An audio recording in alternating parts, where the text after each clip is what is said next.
به حدیث دیگه. بله؟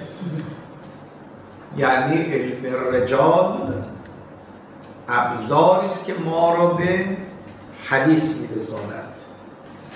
حالا ما می‌خواهیم با محصول و میوه علم رجال که همون حدیث هم آشنا بشیم. لذا اسمش رو گذاشتیم تکمله و تتمه بحث علم رجال. به الا خود حدیث جزء معدات نیست. حدیث خود منبع هست.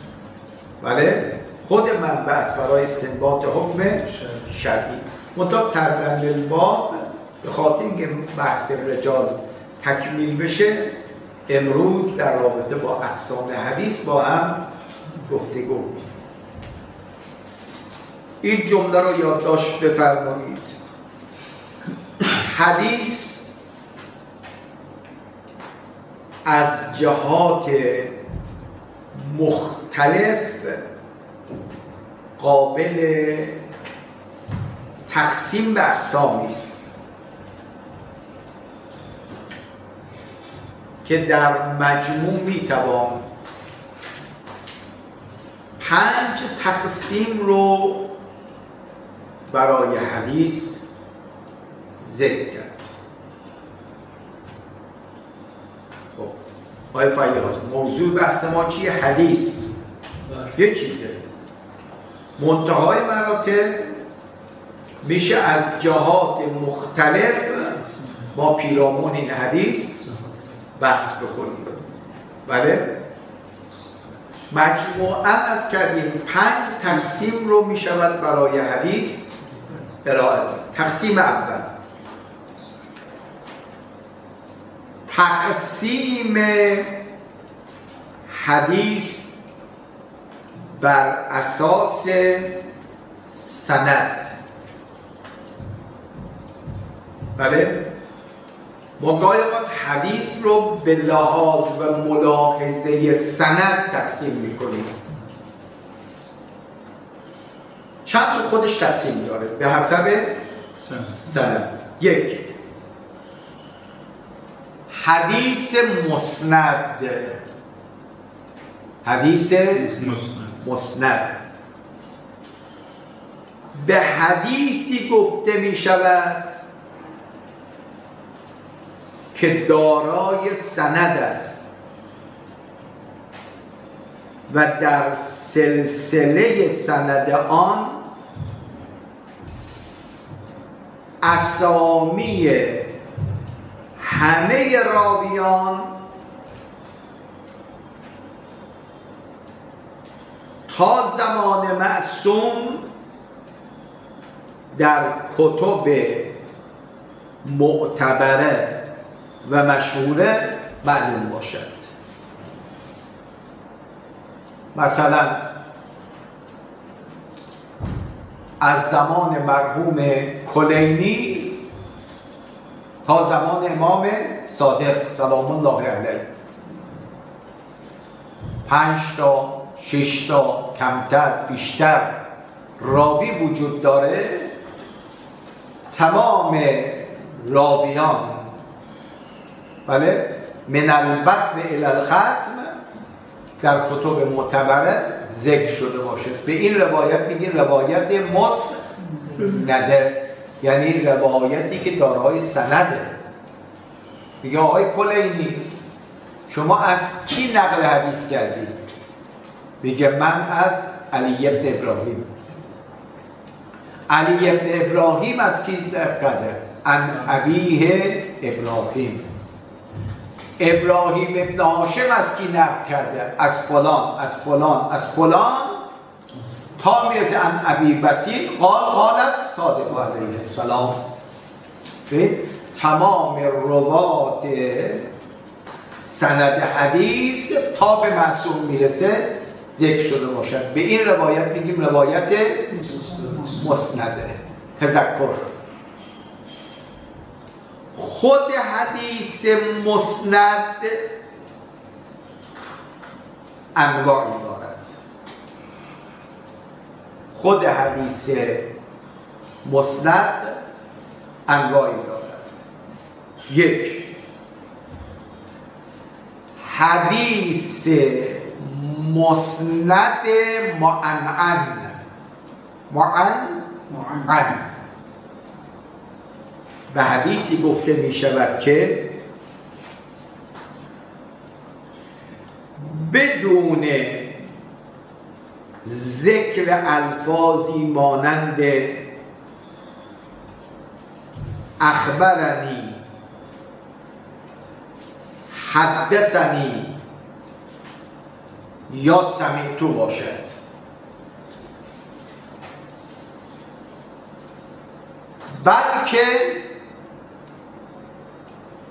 بلکه از راوی اول تا راوی به معصوم با واژه ان ذکر شده باشه. مثلا احمد بن ادریس عن محمد بن حسان عن عدی محمد عن سیف بن عمیر عن اسحاق بن عمار عن الصادق علیه السلام. واسه روشن شد؟ از راوی اول با چی شروع شد؟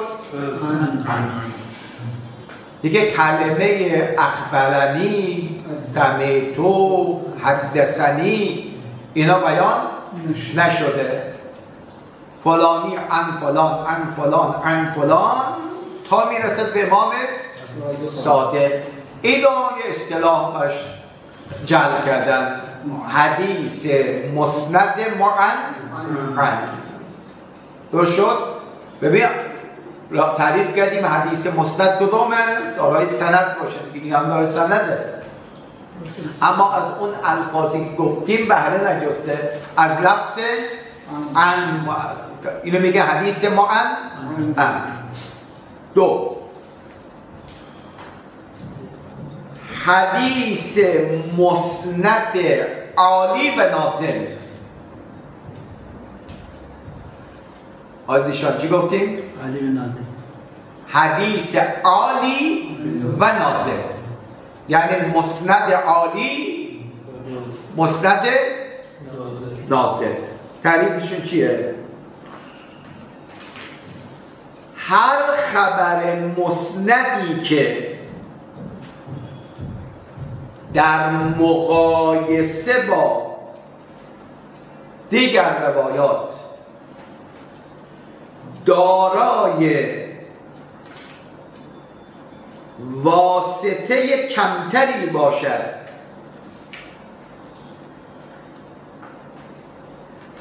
و راویان کمتری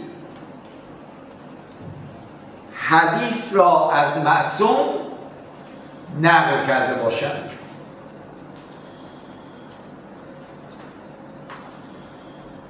بله؟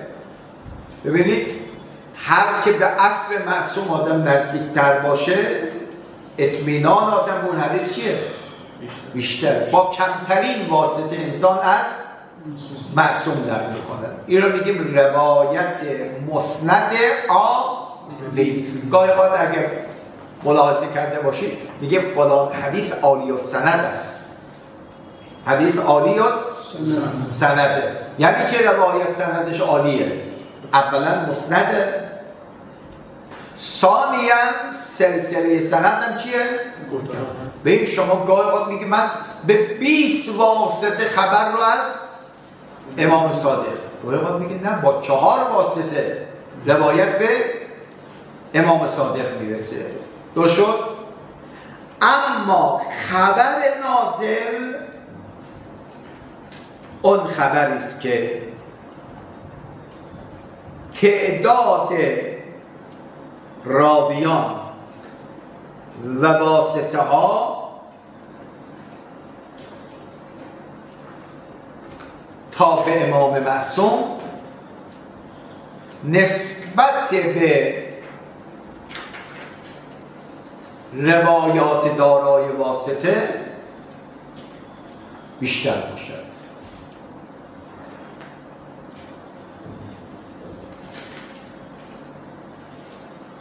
مثلا کتابی دارد مرحوم عبدالله ابن جعفر حمیلی به نام قرب الاسناد. قرب الاسناد از آن جایی که راویان کمتری در سلسله سند حدیث است،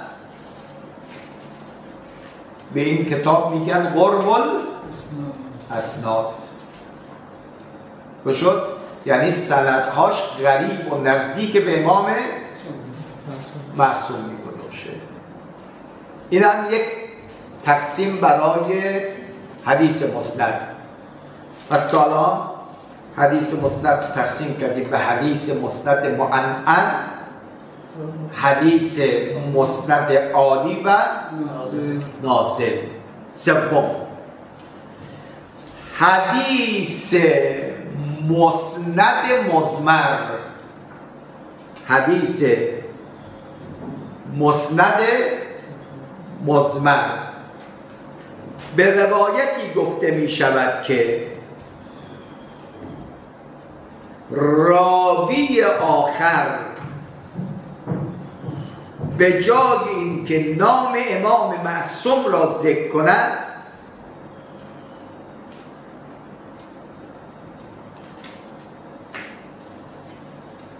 در آن از ضمیر استفاده می کند.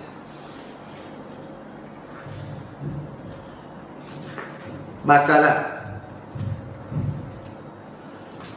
آخرین روایت عن ابی بصیر، عن ابی بصیر قال، کی قال؟ ابی بصیر قال سألته علیه السلام، سألته علیه السلام، یعنی به جای ابو بصیر که قال ابو عبدالله یا قال است صادق، بله ابو بصیر چی میگه؟ قال سألته. درست شد؟ پس چون تصریح به نام امام نشده است به این روایت میگیم مضمر.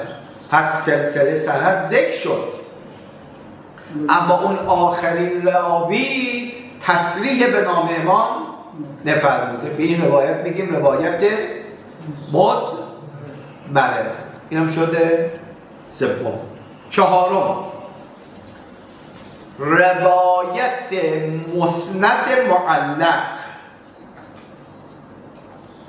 مسند معلق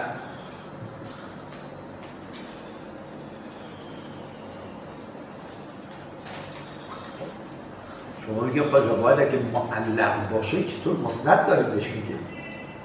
بله اگه مسند معلق بوده باشد مسند نداره. تعبیر میشود دقت کنید معلق هم جز روایات مسند میشود. خبری است که در یک جا محدث، مثلا شیخ کلینی، اون خبر را با تمام سند نقل می کند تا معصوم،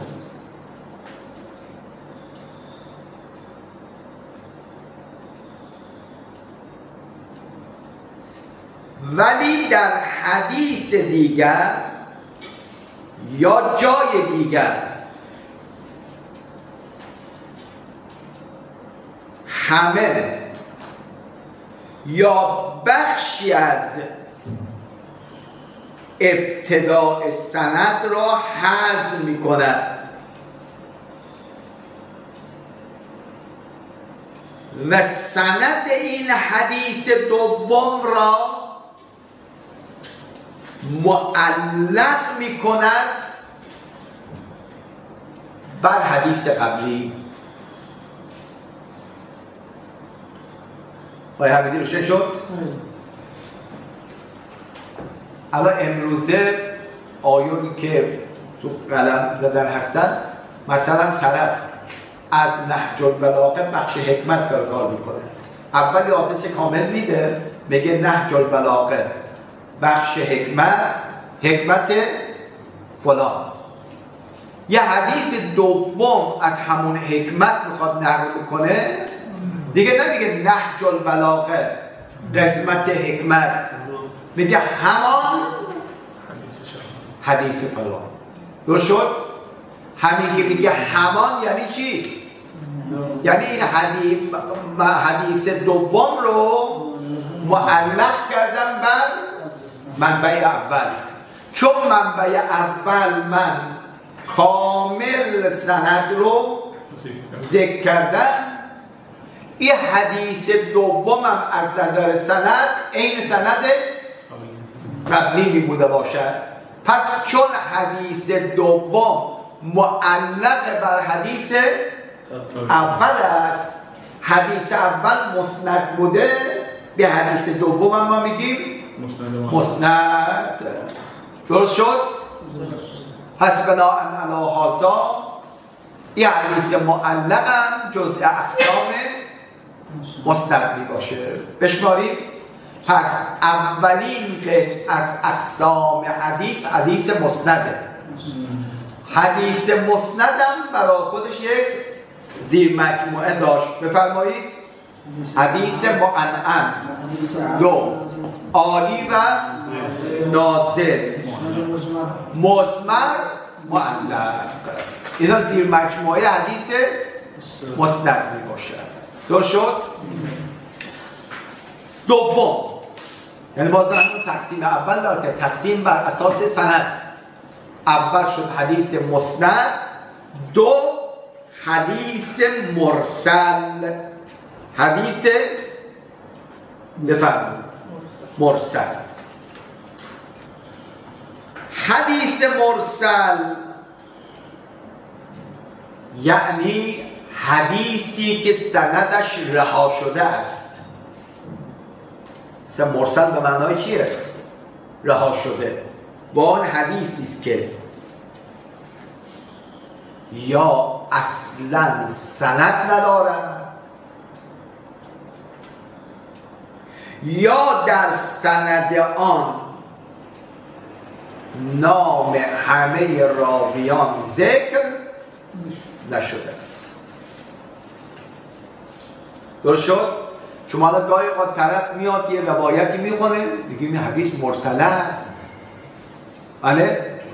مرسله در مقابل مسنده. وقتی تعریف مسند چی گفتیم؟ من البدو الی الخط راوی ذکر شده باشد. پس مرسل به اون روایتی گفته می شود که سندش رها شده. رها شده کاملا رها شده، یعنی اصلا راوی ذکر نشده، یا نه از 10 تا راوی که داشته 5 تا ذکر شده، 5 تا دیگه ذکر نشده. به این روایت میگیم روایت مرسله.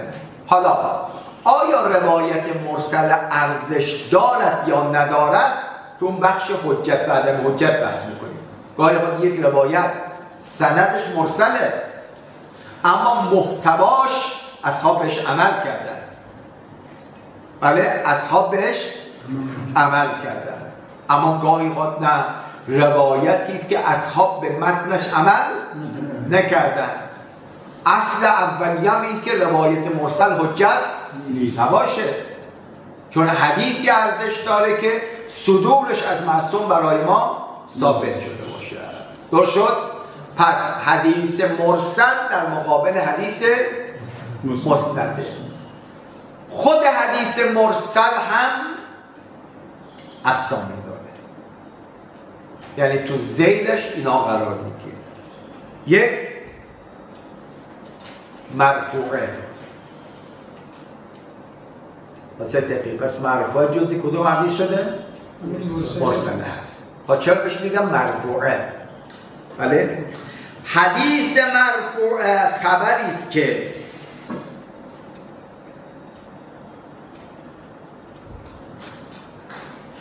نام برخی راویان ابتدای سند ذکر شده است، ولی راوی آخر بدون ذکر نام واسطه های خود تا معصوم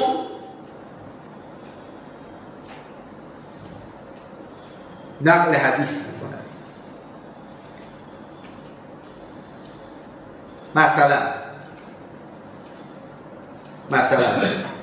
همون حدیث قبلی که خوندیم، مثلا احمد ابن ادریس عن محمد ابن حسان عن ابی محمد الرازی رفعه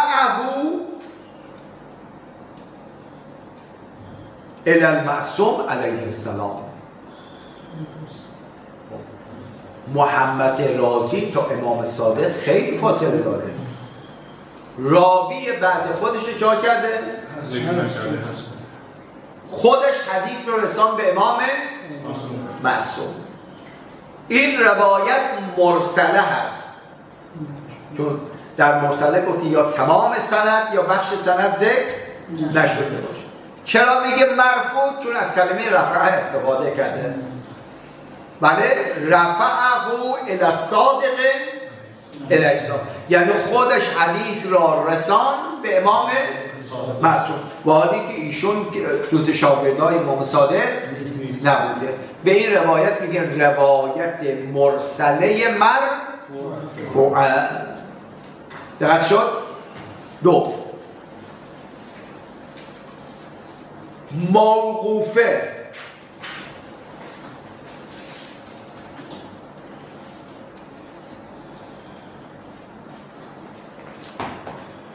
موقوفه مرسله هست اما بهش میگن موقوفه. روایت موقوفه دو اصطلاح دارد. الف، خبری که سلسله سند آن به معصوم برسد ولی نام معصوم برده بفرمایید نشود. میگه از مرحوم کلینی تا ابی بصیر رفت، اما ابا بصیر نمیگه قال است صادق، تا به ابا بصیر میشود میرسد متوقف میشه. رو شد؟ بالاخره ابا بصیر از کی نقل کرد؟ نمیگه قال سألت علیه السلام، نمیگه قال صادق علیه السلام. این اصطلاح دوم، ولی همین ادامه بدیم. ولی راوی آخر معروف است، مثل ابی بصیر معروف است به این که از غیر معصوم نقل حدیث نمی کند.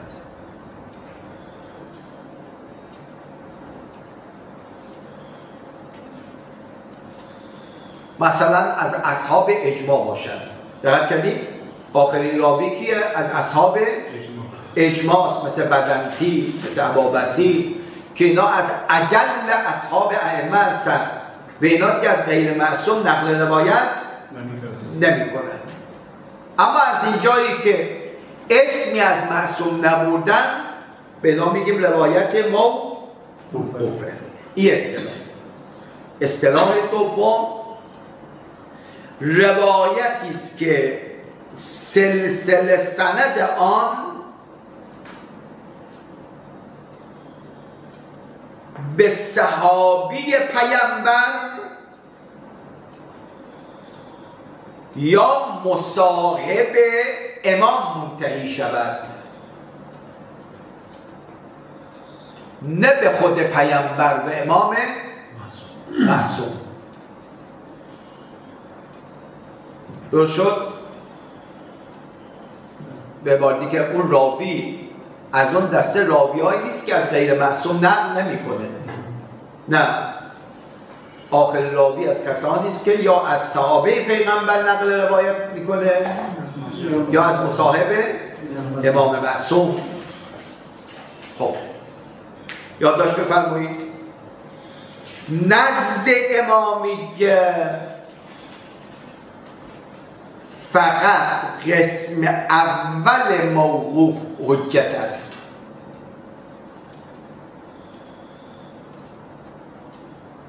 قسم اول کدوم بود؟ آخرین راوی از غیر معصوم نقل روایت نمی‌کنه. اینجا میگه موقوفه در حکم مسنده است. دقت کردید؟ اما نزد اهل سنت موقوف به هر دو قسم آن حجته. این تفاوت حدیث موقوفه عند امامیه و عند عامه. پس اونها هر دو قسم موقوف رو حجت میدونن، ولی امامیه است قسم اول رو فقط حجت میدونن. خب اینم شده قسم دوم روایت مرسل. سوم مقطوعه. پس مرفوعه، موقوفه، مقطوعه و همه اینا زیر مجموعی که هستن مرسله هستن، منتها هر کدوم به یه اعتباره. درست شد؟ مقطوعه اون حدیثی است که بعضی راویان آن ناشناخته باشند یا اتصال اسناد آن به معصوم معلوم نباشد. بله؟ خوش کرده میگه مقطوعه. بله؟ مثلا از زمان کلینی تا امام معصوم 5 تا طبقه داشته باشی، 2 طبقه اول مشخصه، 1 طبقه آخر مشخصه، اما طبقه سوم و چهارم مشخص نیست. مشخص نیست یعنی چی؟ دو اصطلاح. افرادی هستن که اصلا تو کتب رجال از این راویان بس نشده است، حالات این راوی برای مشخص نیست، یا اصلا طبقه سوم و چهارم ذکر نشده، پس میشه مرسله. منتها به چه اعتبار؟ مقطوع است، یعنی برخی طبقاتش قطع شده است. مثل شما این سلسله بار داری میگه ان فلان ان فلان ان فلان، حکمت وسطا به طبقه سوم و چهارم میرسید، هی دیگر رو در اتفاق میکنید. یعنی راوی که شما رو به طبقه چهارم یا پنجم برسانه پیدا نمی‌کنید. لای فیاض بگو طبقه سوم و چهارم رو اصلا پیدا نمیشه، یا هست ولی تو کتاب رجال نسبت به اینها اظهار نظر نشده. به این روایت میگیم مقطوع. پس روایت مسنده 4 قسم شد در ذیل خودش، روایت مرسله هم 3 قسم شده است: مرفوعه، موقوفه و مقطوعه. این تقسیم اول که آیا حدیث دارای سندی پدر مادردار هست یا دارای چنین سندی نیست. اگر سندش زیبا باشد به این روایت میگیم مسنده، دارای سند زیبا نباشد به این روایت میگیم مرسله. مسنده در ذیل خودش اقسامی داره، مرسله گفتیم بر خودش اقسامی داره. این تقسیم بفرمایید. استاد این اقسام در حالی که باید مباین هم دیگه باشه، بعضی اینها تداخل داره. نه ما نگفتیم مباین هم باشه. اقسام تقسیم کردن استاد باید بله که با هم مباین باشه. نه هم اقسام بله، ولی داخل در اون مقسم هستن دیگه. مقسم که باید بله تقسیمی که به من بشه مثلا اقسام میشه با هم مباین باشه دیگه. بله بفهمید کدام نیستن. بله کدامشون این اقسامی گفتیم مباین نیستن؟ مثلا همون حدیثی که فرمودیم مثلا علی و روزمر و اینها یعنی سند مسند یعنی دارای اعتماد، دارای اعتبار، معناش همینه در لغت. کی گفته سند یعنی اعتبار؟ درسته؟ همین مسند آقا جان گوش بده، همین اول داره راه اشتباه میری. ما نگفتیم هر روایت مسند حجت است یا نیست، اونو گفتیم یه تقسیم دیگره. ما الان فقط میخوام بگیم این روایت مسنده هست، این روایت مسنده نیست. اما آیا همین تقسیمش کردن این کلمه مسند در همه اقسام تکرار شده. بله خواهیم مسند در اصطلاح و در لغت دارای اعتماد و اعتباره. کی گفتی این از کردن؟ و در حق اصطلاح گفتن یعنی مسند یعنی دارای اعتبار. کی گفته اینا؟ کدام قبل رجالی اینجور تعریف کرده؟ ما داریم میگیم روایت مسند یعنی دارای سنده، اما این سند دارای اعتبار هست یا دارای اعتبار نیست. این بحث بعدیه که گفتیم 5 تقسیم برای روایت داریم. یک تقسیمش از باب حجت لا حجته، یه سری روایات اعتبار دارن یعنی حجتن، یه سری روایات اعتبار ندارن. خب یک چیزی که فرمودید استاد همین که سلسله کم باشد یعنی عالیه، درسته؟ بله یعنی اگر کم باشد یعنی عالی نیست، خلاصه کمتر از اینه. خب در مورد حدیث ما نمیتونم بگیم که مثلا سند کم باشه و خوبه یا نباشه، ولی مهم در مورد خبر این که راویان حدیث موثق و مورد اطمینان باشه. باز شما داریم برمیگردیم به اون موثق و غیر اجازه بده. ما میگای قد میگیم سلسله سند راوی اول تا امام کمتره، گاهی قد سلسله روات از راوی اول تا امام این خدمت تعدادشون اینجا بحث ما از نظر کمیه، از نظر کمیه. آیا تعداد راویان کمن یا زیادن؟ میگه اگه تعداد راویان کم باشد به این روایت بگیم مسند عالی. اما آیا مسند عالی حجت است یا حجت نمی باشد؟ اون بحث دیگر می باشد. این یه اصطلاحی است که آقایون میگن آقا روایت عالی کدومه؟ سلسله سندش کمتر باشد. نازل کدومه؟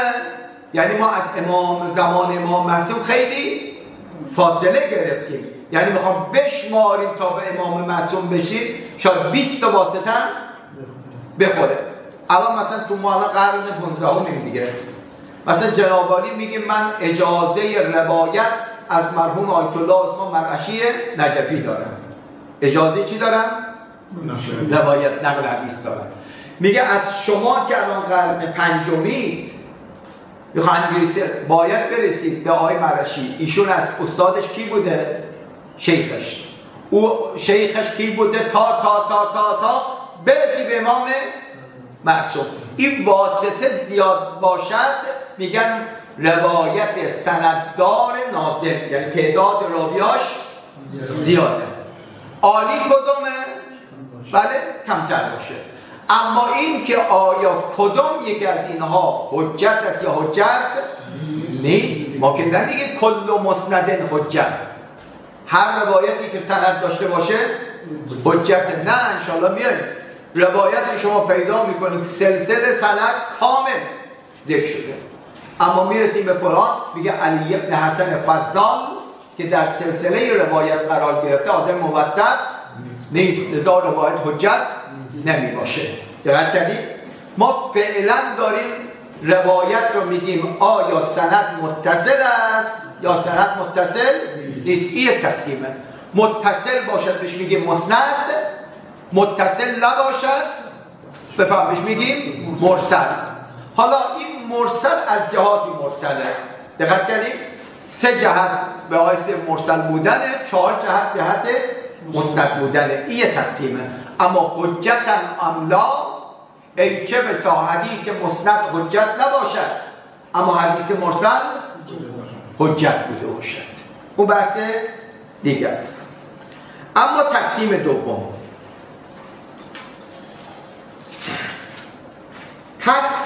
دوم، حدیث بر اساس تعداد راویان هر حدیث در هر طبقه. راویان هر حدیث در هر طبقه. ببین تو هر طبقه میگیم یعنی یک نسل. درست شد؟ الان از زمان شما میخواد بگیرید تا به امام صادق برسی شاید 10 نسل باشه. دقت کردید؟ هر طبقه هم معمولا میگن بین 50 تا 100 ساله. درست شده؟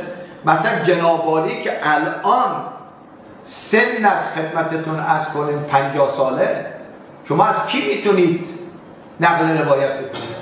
آیا میتونید از کسی که 100 سال پیش است نقل روایت بکنید؟ بفرمایید. نه. میگه از عمر تو اقتضا نمی‌کند که از اون آقا نقل حدیث بکنید. لذا در رابطه با برخی از آقایونی که ناقل حدیثن میگه فلانی از پیغمبر این مقدار روایت نقل کرده. میگه فلانی در زمان پیغمبر نبود یا اگر بود سنش اقتضا نمی‌کرده. دقت کردید؟ حالا میخوایم ببینیم تعداد راویان هر طبقه. حالا میخوایم روایت را تقسیم بکنیم. کار به از سند داشتن و مرسل بودن نیست. میخوایم روایت را تقسیم بکنیم از جهت تعداد راویان تو هر طبقه. درست شد؟ تو هر طبقه تا به امام معصوم برسن. یک، خبر متواتر.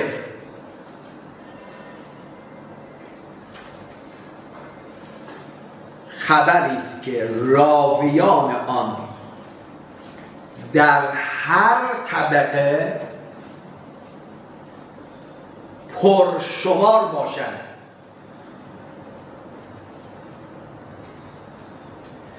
به حدی که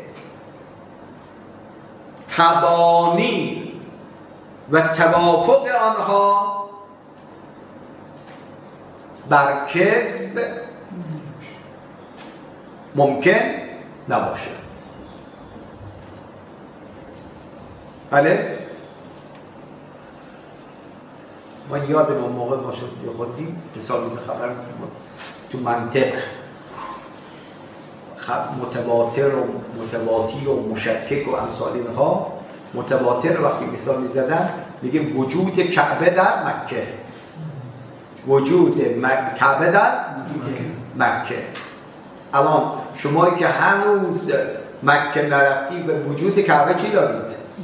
به وجود کعبه در مکه یقین دارید. چرا؟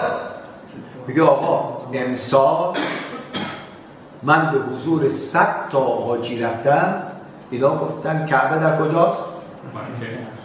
حاجی هایی که سال قبل رفته بودن همین هست، حاجی های قبلش هم همین. بین تو هر طبقه تعداد فراوانی هستن که به یک خبر اخبار میدن. میگه شاید دروغ گفته باشن، میگن توافقشون بر کذب بله عرفاً ممکن نیست. دقیقاً میخوای امسال با هم دیگه توافق کردیم دروغ خود بگن سال قبل چی؟ ببین از 50 سال قبل تا الان ما میای هر حاجی که رفته بفرمایید میگه کعبه در مکه. حالا حدیث متواتر مثل حدیث ثقلین. بله حدیث ثقلین از اخباری چیه؟ متواتر. هم شیعه هم سنی نقل کرده است. این میگه حدیث متواتر. پس تو هر طبقه تعداد راویان باید به قدری زیاد باشن که احتمال توافق بر کذب وجود نداشته باشه. خب این حدیث رو میگیم حدیث متواتر. حالا تو اصول هم شما ملاحظه کردید تواتر گاهی تواتر لفظی، گاهی تواتر معنوی می باشد. حالا کار به اونجا نداریم. پس حدیث متواتر. دو، خبر واحد. خبر واحد هر خبری که خبر ویژگی خبر متواتر رو نداشته باشد.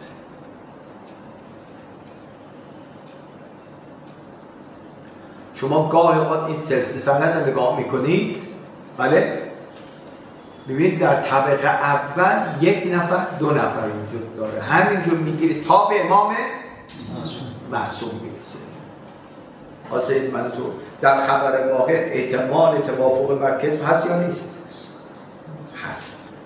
چون احتمال توافق مرکز به، لذا اینجا باید تو حالات راوی جا کنید دقیق بشید، ببینید موثق است یا موثق نیست.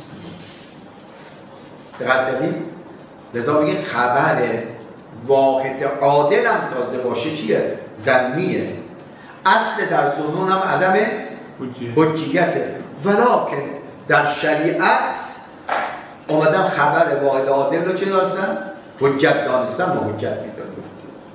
این میگم خبر واحد. سه، خبر مستفیض.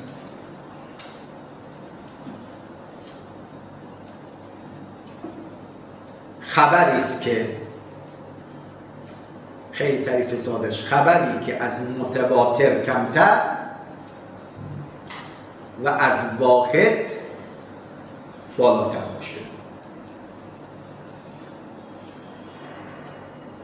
که در علم رجال میگویند در هر طبقه از سند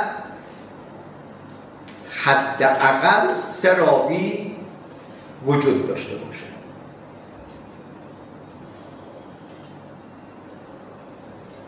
پس خبر اما متواتر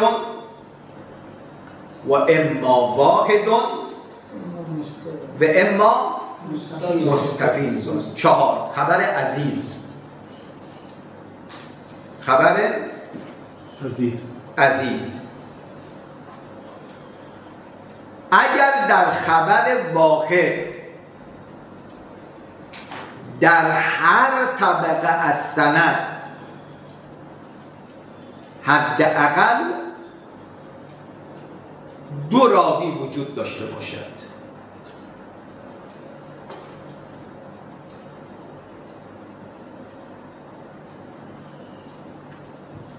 خبر واحدی چی بهش میگن؟ خبر واحد عزیز. 5، خبر واحد غریب با غیر.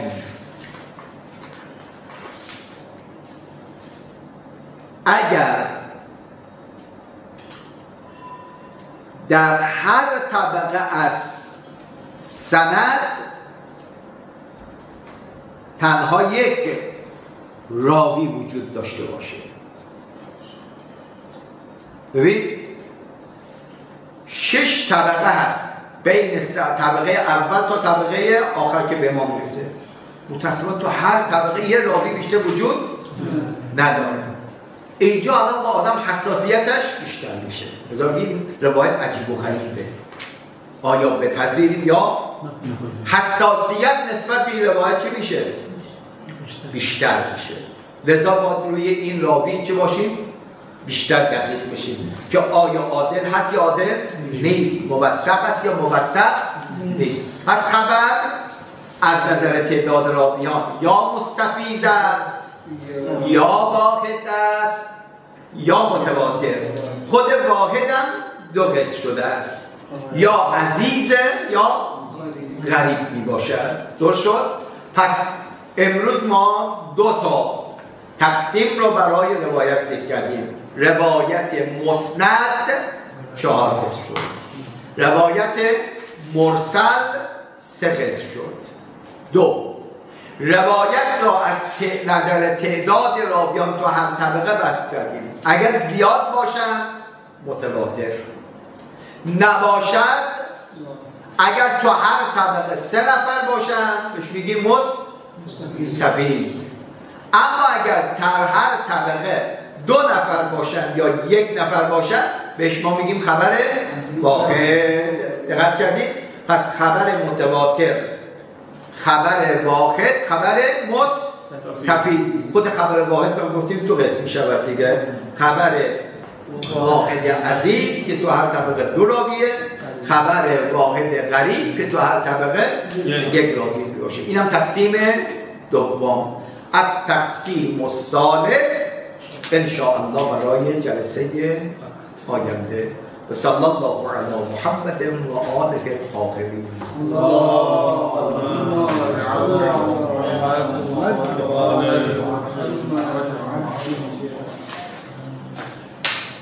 خب یک